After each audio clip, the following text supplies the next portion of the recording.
డబ్బు, అనారోగ్యం, ఉద్యోగం, వ్యాపారం అప్పులతో బాధపడుతున్నారా? వెంటనే జేకేఆర్ గురువు గారికి కాల్ చేసి అపాయింట్మెంట్ తీసుకోండి. నమస్తే రమగారు. నమస్తే జయ.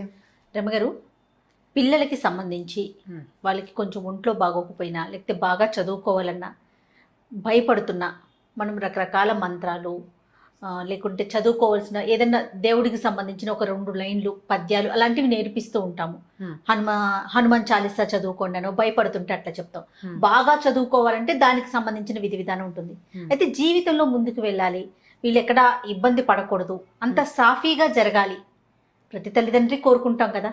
వీటికి సంబంధించి ప్రత్యేకించి ఏమన్నా ఉన్నాయా రమగారు? అంటే ఇప్పుడు మామూలుగా మంత్రాలు అనుష్ఠానాలు అందరూ చేయలేరు కదా జయ. ఫలానా మంత్రం, ఆ మంత్రం చెప్పడం నాకే తెలీదు.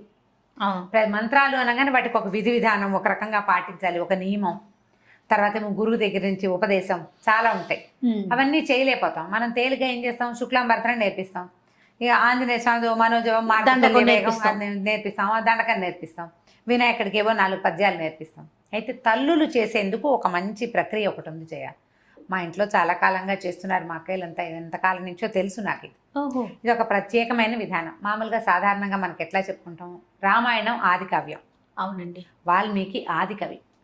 మానవ జీవితానికి వరబడి సీతారాములే, రాముడే మనకి అత్యద్భుతమైన, అంటే అనుసరించదగిన మానవుడు రాముడు. ఆయన తాలూకు ప్రతి విషయము మనం ఆచరణీయమే. అది మనకి ఆయన అన్నయ్యగా చాలా అద్భుతమైన వాడు, కుమారుడుగా చాలా అద్భుతమైన వాడు, భర్తగా పరమాద్భుతమైన వాడు, రాజుగా ఇప్పటికీ మనకి రామరాజ్యమే కావాలని కోరుకుంటాం.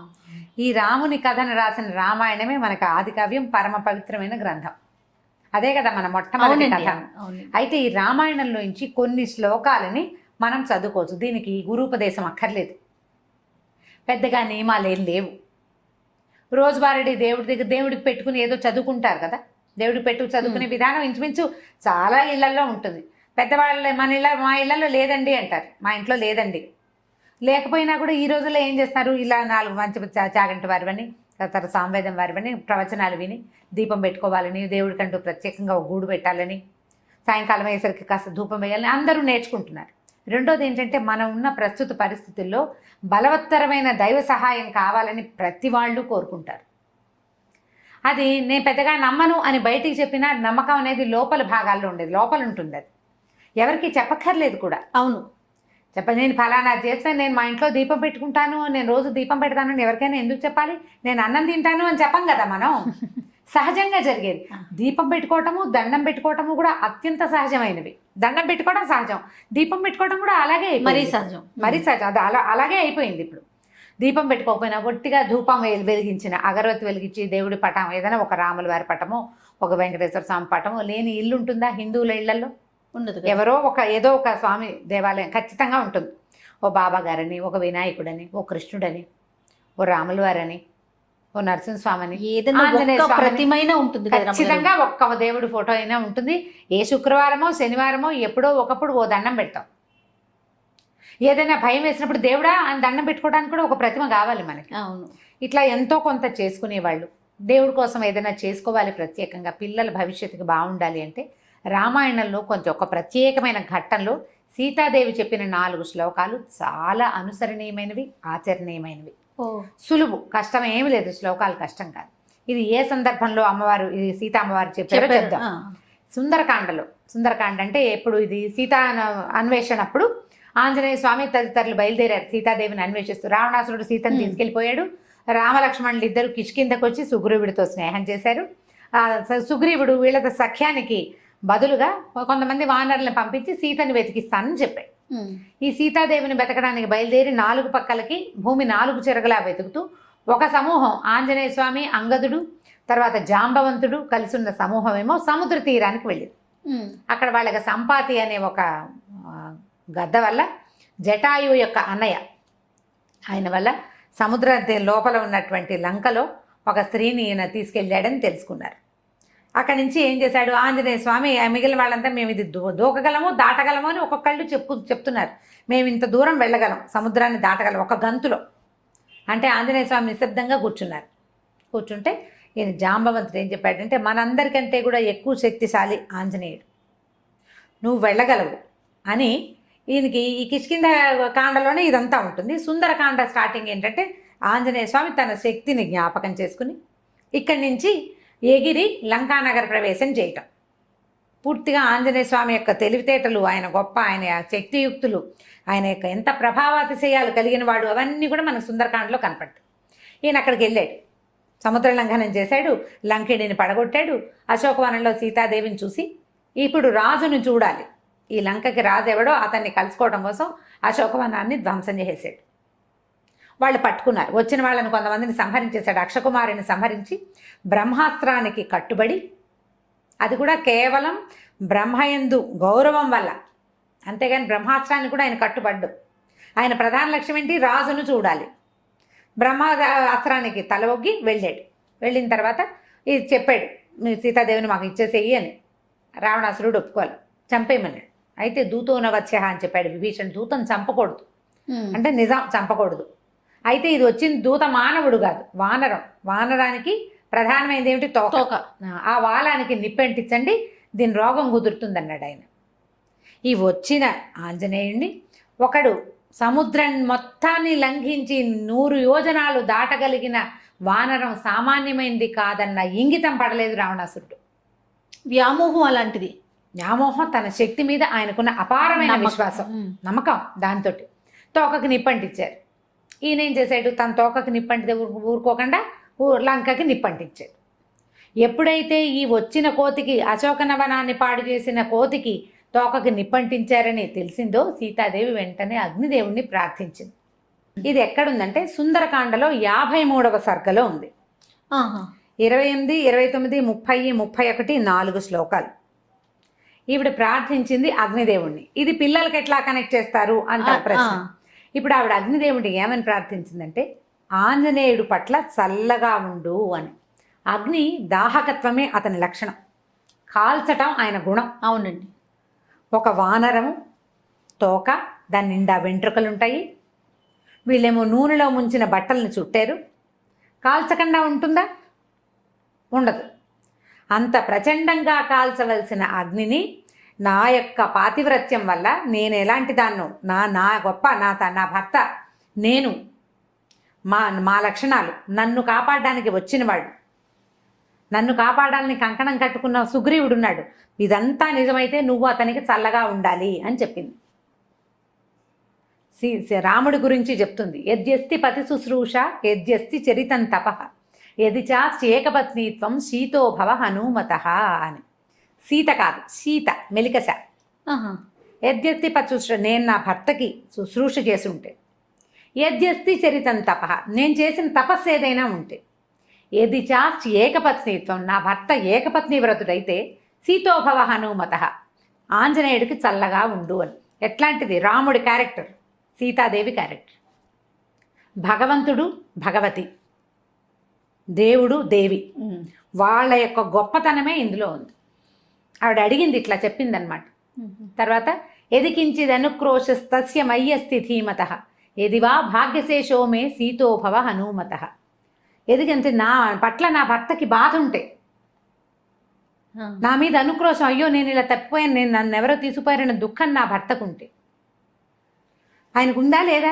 ఎంత బాధపడుతున్నాడు సీతాదేవి కోసం. వాడి మహా నరకం అనుభవించాడు రాముడు ఆమె లేకపోవటం వల్ల.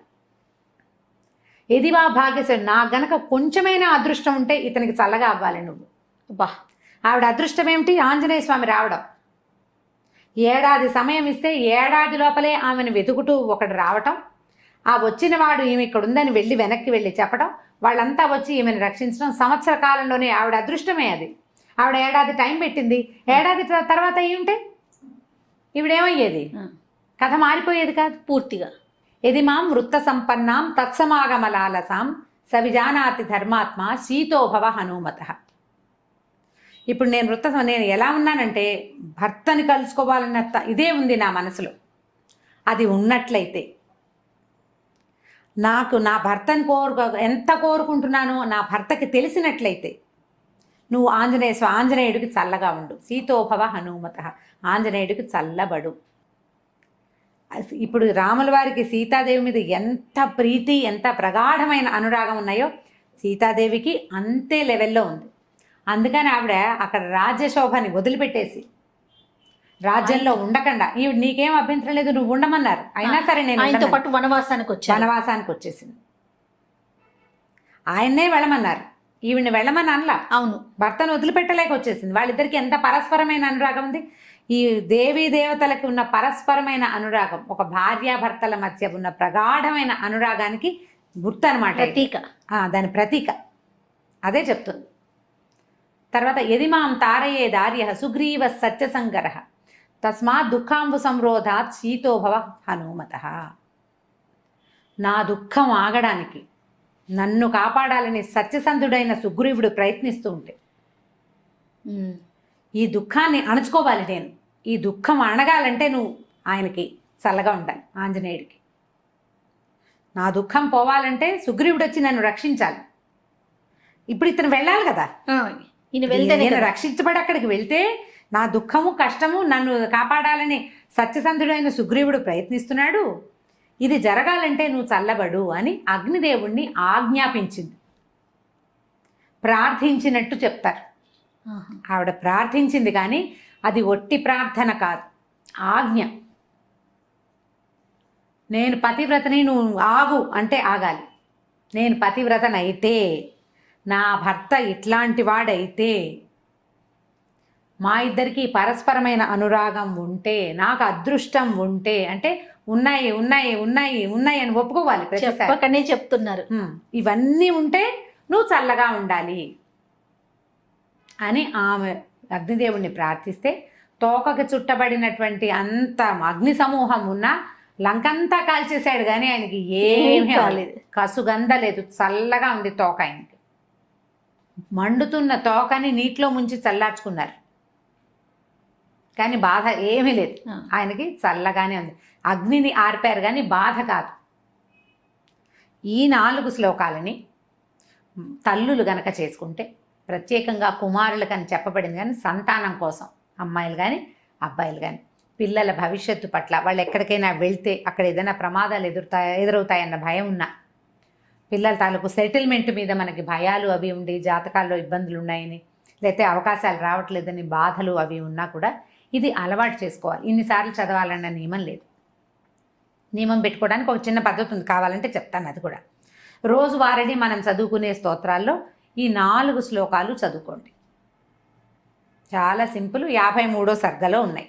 తప్పకుండా 28, 29, 30, 31 డిస్క్రిప్షన్ బాక్స్లో పెడదాం ఈసారి. లాస్ట్ టైం పెట్టలేదని అందరు అడిగారు.